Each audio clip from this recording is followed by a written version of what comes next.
Maligayang pagdating sa kwentong Takip Silim, ang podcast kung saan ang mga linya sa pagitan ng katotohanan at pangarap ay nabubulag. Ako ang inyong host, Dion Shamela Crisostomo. Ako ang magiging gabay ninyo sa mga pinakamadilim na sulok ng karanasan ng tao.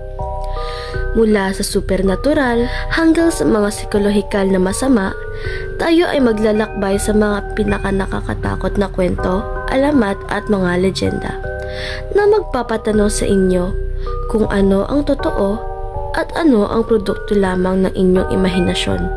Kaya, kung handa na kayo harapin ang kadiliman sa loob at labas, sumama kayo sa amin sa paglalakbay na ito papunta sa puso ng horror.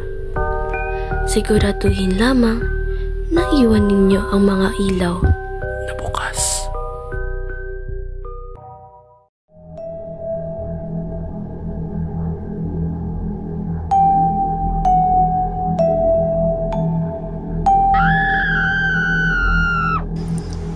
Sa isang sarado tago na ari-arian sa Metro Manila, naninirahan ang 7 taong gulang na si Luis na mahilig makinig sa mga kwento tungkol sa mga halimaw ng alamat ng Pilipinas.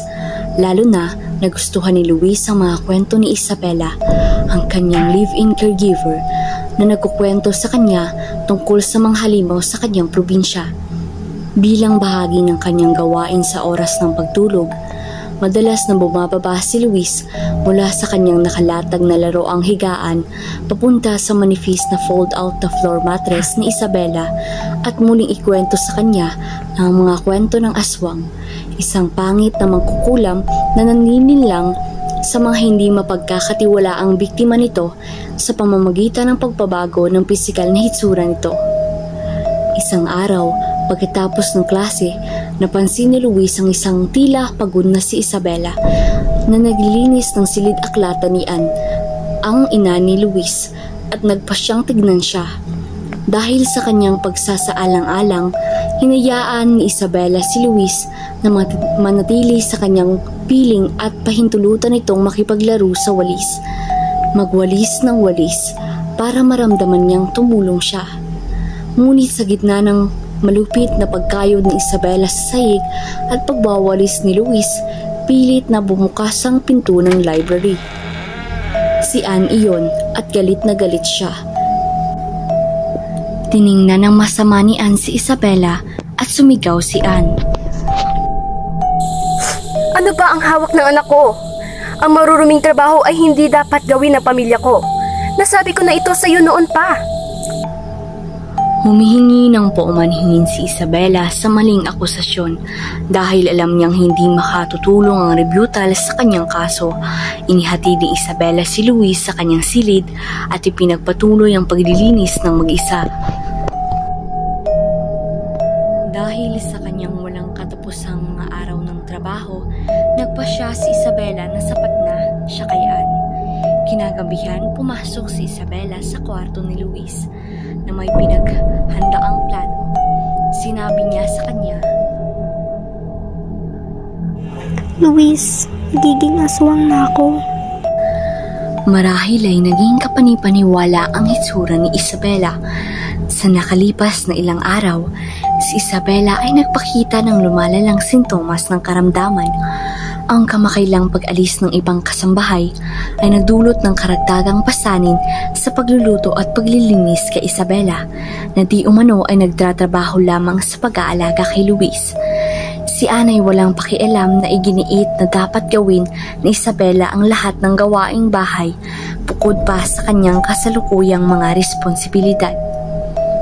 Ang paglilinis ng buong ari-arian ni Ann ay napakataas na gawain para sa mahinang si Isabela na mas nakakatakot araw-araw, ngunit hindi na binayaran ng higit pa kaysa dati. Sa tuyong kulay abon na balat, malasalamin na pulang mata, lumubog na pisngi at kupas na dila, nagpasya si Isabela na kailangan niyang umalis sa lalong madaling panahon. Maghahanap na si Isabela ng ibang amo pero hindi muna siya nagkwento kay Luis. Pero Yaya, hindi pwede yon. Anong gagawin natin? Sagot ni Luis. Luis, magdasal muna tayo. Dapat gamitin natin ang Biblia ng mama mo sa library niya. Sa tingin mo ba, makukuha mo ito para sa akin? Baka makita niya ako. Sagot ni Luis na natatakot na mapagalitan ng kanyang ina. Huwag kang mag-alala, Luis. Makukuha mo ito bukas pagkatapos ng klase bago umuwi si Ate. Matapos malampasan ang kanyang unang pangamba, pumayag si Luis na tapusin ang gawain. Naniwala siya na kaya niyang iligtas si Isabela. Pagkatapos ng klase, kinabukasan nagmamadaling hinalungkat ni Luis ang mga bookshelf ni Anne habang naglilinis ng bahay si Isabela. Tumingin si Luis sa mga estante na may mga luma at hindi nagalaw na mga aklat. Ayon sa payo ni Isabela at bukod sa iba pang mga aklat na may mga pahinang naninilaw, nakita siya ng isang itim na hard copy ng New American Bible. Ipinakita ni Luis kay Isabela ang libro nang magkita sila noong gabing iyon. Nakakulong sa ilalim ng pansamantalang kumot ni Isabela. Masigasig na binasa ni Isabela kay Luis ng paborito niyang kwento, The Temptation of Christ, habang nagdedetalye ng mga pagsubok kay Jesus sa desert. Napatigil si Isabela sa sinabi ni Luis.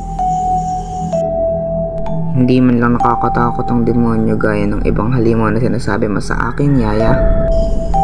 Ngumisi si Isabela. Okay, babasa natin ang tungkol sa mga halimaw bukas ng gabi.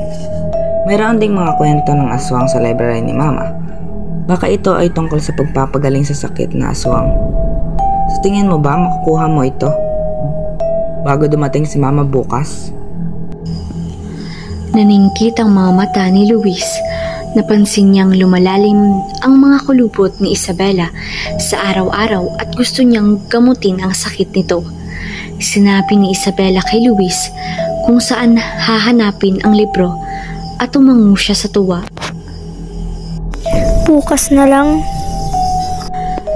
Sabi ni Isabela. Gabi na. Mag-alala tayo bukas. Inilipat ni Isabela ang pahina mula sa hindi natapos na kwento ng tukso upang bigkasin ang The Guardian Angel Prayer at pagkatapos ay humiga ang dalawa. Ang sumunod na araw ay katulad ng nauna. Habang naglalabas si Isabela ng mga damit ng pamilya, si Luis ay naglibot sa silid aklatan para sa koleksyon ng mga kwento. Pagdating sa bahay mula sa paaralan, sinabi sa kanya ni Isabela na sa dulong sulok ng library ni Anne ay may mga shelf ng mga Tagalog titles kung saan niya makikita ang libro. Habang naghuhukay sa ibabang istante, nakita siya ng nakakatakot na pabalat na may nakasulat na A Collective of Bizarre Philippine Ghost Stories at iba pang mga silita na hindi niya kilala. Kinuha niya ang libro at inabangang ang pagpapakita nito kay Isabela mamayang gabi. Nang buong pananabik na buksan ang libro sa tabi ni Isabela, natigilan si Luis. Dismayadong tanong niya. Yaya, bakit Tagalog lahat? Ngumiti si Isabela at sumagot. But I teach you how to read and speak Tagalog, right? Nangangamba si Luis dahil hindi pa rin siya kumpiyansa sa paggamit ng kanyang sariling wika. Kailangang ipaliwanag ni Isabela na karamihan sa mga kwento ay nagmula sa mga rural na lugar at karaniwang alam ng mga mambabasa ang sariling wika. Kaya yan. Sabi ni Isabela. Magagawa mo ito. Isang salita sa isang pagkakataon. Inilipat ni Isabela ang pahina mula sa hindi natapos na kwento ng tukso upang bigkasin ang The Guardian Angel Prayer at pagkatapos ay humiga ang dalawa. Pero Yaya, hanggang page 4 lang tayo. Pabulaanan niya, kinumbinsi siya ni Isabela na matulog ngunit ipinaliwanag niya na matutulungan niya itong magbasa gabi-gabi hanggang matapos nila ang kwento. Bagamat hindi niya binalak na gawin ito, si Isabela ay naglakas loob sa walang katapusang listahan ng mga gawain at dumanas ng lumalalang sintomas sa loob ng 1 linggo hanggang sa tapusin nila ang unang maikling kwento. Proud na proud ako sa iyo, Luis. Proud na proud ako sa iyo. Ngunit wala kaming natutunan tungkol sa pagpapagaling ng aswang sa aming mga libro. At tumalala ang aking sakit. Ang huling pag-asa namin ay isang mahiwagang pintas na perlas nang maaaring gawing normal muli ako. Sa palagay ko ay makakahanap kami ng isa sa pinakabagong katalogo ng pamimili ni Madam. Sa tingin mo ba makukuha mo ang librong ito para sa akin bukas? Oo naman. Sabi ni Luis.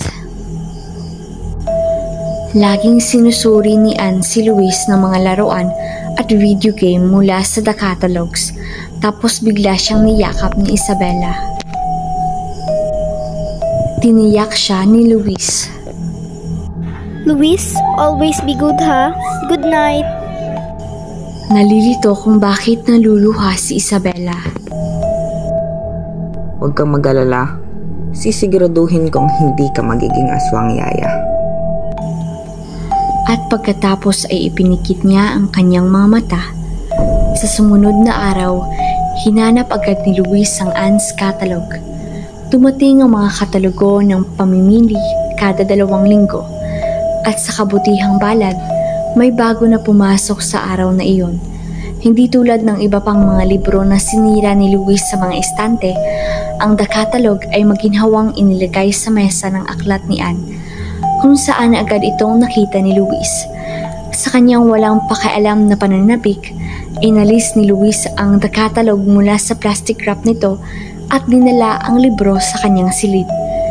Kinalaunan ng araw na iyon, umuwi si Anne galing trabaho. Hindi nagtagal, pumasok si Anne sa pinto ni Luis at sinabing, Nasaan ang katalogo?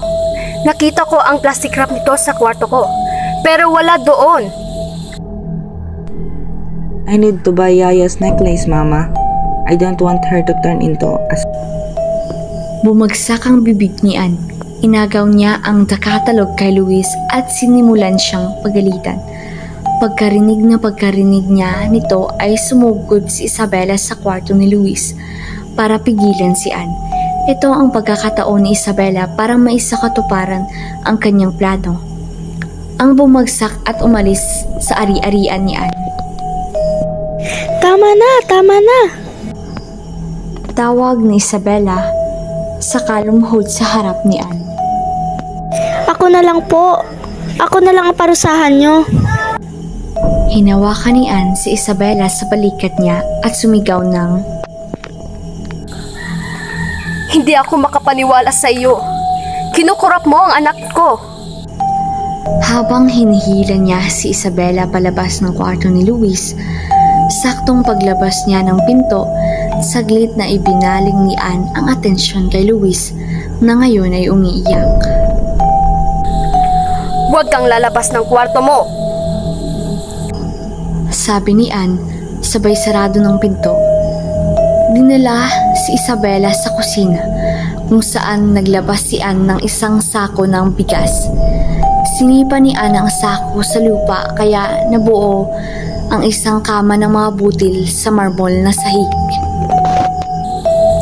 Luhod! Utos niya.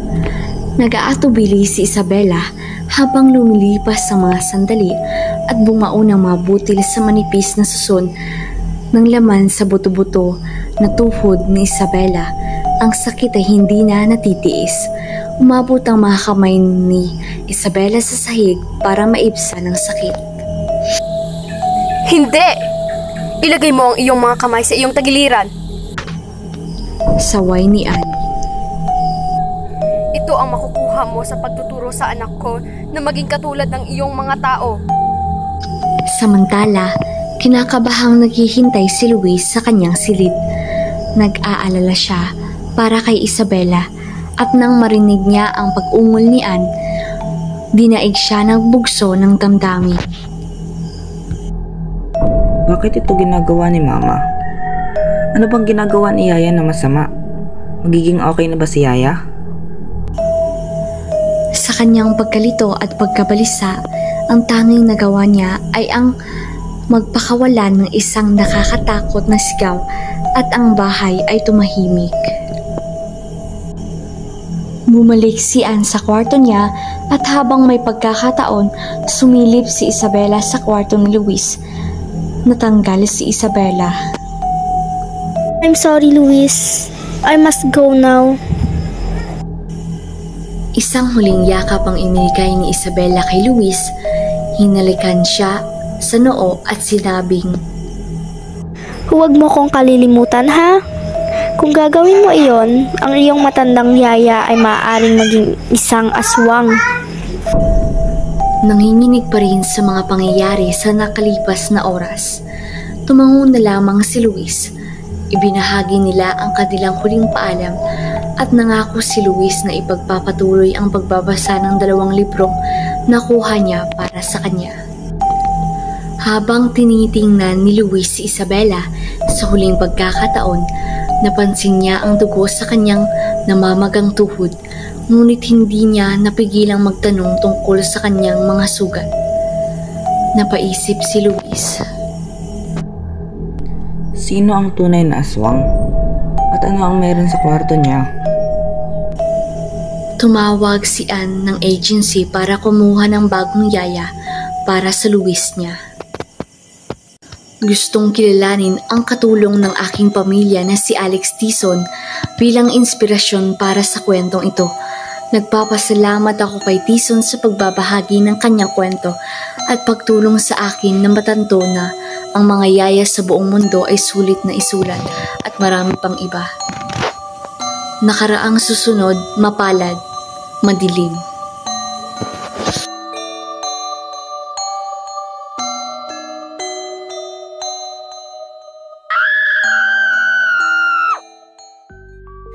At sa ganito, natatapos na ang ating episode ngayon. Maraming salamat sa pagdinig at pagsuporta sa aming podcast. Kung gusto ninyong makinig sa mga dating episode, bisitahin lamang ang aming website o social media channels. Hanggang sa susunod na episode, ingat kayo at huwag kayong matutulog. Na may mga ilaw na patay.